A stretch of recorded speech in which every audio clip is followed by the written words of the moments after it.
matahari terbit berarti sholat subuh, sebelum matahari terbenam berarti sholat asar. Nah ini kan satu amalan contoh, sebenarnya ada yang lain bahwasanya kalau kita beramal sholat ini, nah itu disebutkan keutamaannya bukan pahala, tapi selamat dari neraka. Yang ketiga, kita ini beramal sholat ini, salah satu keutamaan dari amal sholat yang kita lakukan ini, pahala tidak disebutkan, selamat dari api neraka juga tidak disebutkan. Yang ketiga adalah masuk surga.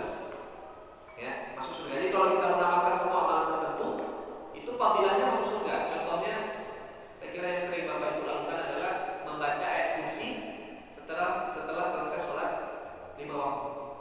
Ya, setelah selesai membaca ayat kursi setiap kali selesai sholat 5 waktu. Nabi sholat dan hadis itu man qara'a ayatul kursi fi kulli duburi sholat maktubah lam yamna'hu min dukhulil jannati illa al-maut. Siapa yang baca ayat kursi setiap selesai sholat 5 waktu, maka tidak ada yang menghalanginya masuk surga kecuali kematian. Maksudnya adalah setelah selesai sholat 5 waktu dia baca ayat kursi, apabila dia meninggal dunia itu ada jaminan masuk surga.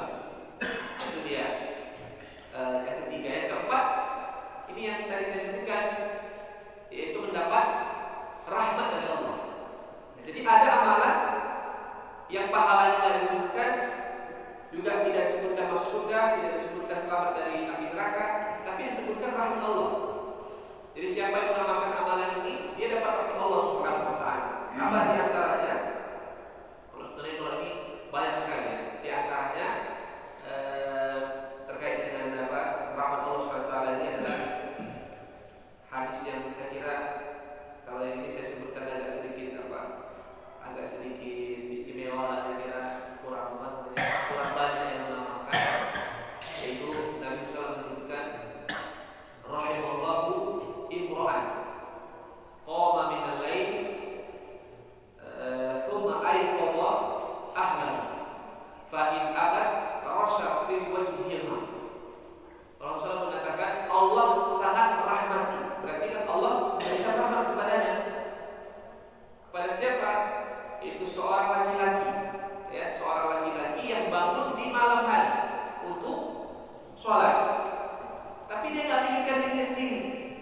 Kemudian dia bangunkan juga istri untuk juga sholat malam.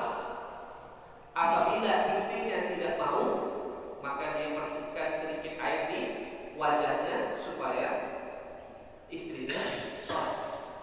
Kemudian sebaliknya, kata Rasulullah, Allah sangat merahmati seorang wanita yang dia bangun di malam hari untuk sholat malam atau sholat tahajud.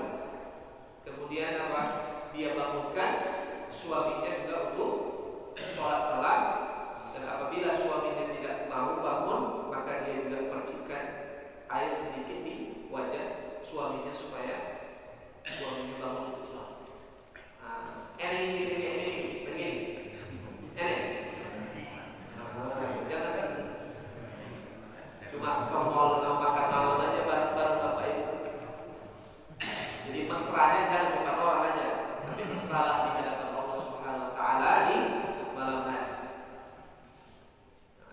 Ini yang penting untuk kita sama-sama pahami, ya. Kalau ini kan jelas, dan ini saya kira sangat sangat perlu untuk dipraktekkan.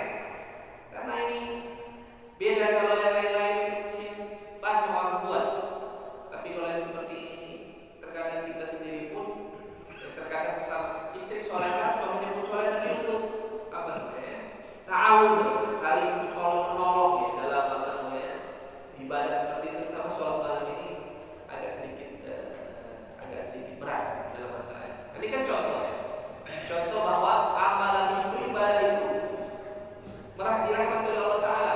Dan satu lagi saya kira kalau ini umum ya, sekaligus menjawab banyak pertanyaan tentang status sholat 4 rakaat sebelum asar. Itu dalam hadis dari Ali bin Abi Thalib diriwayatkan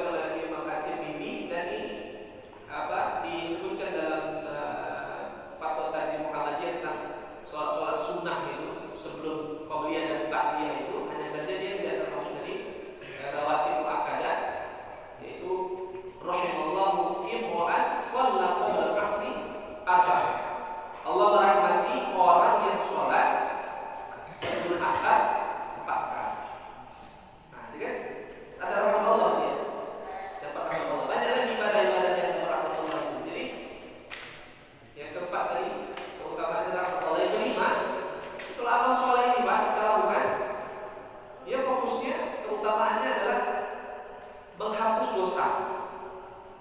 Ya, menghapus dosa. Contohnya apa? Banyak sekali kan?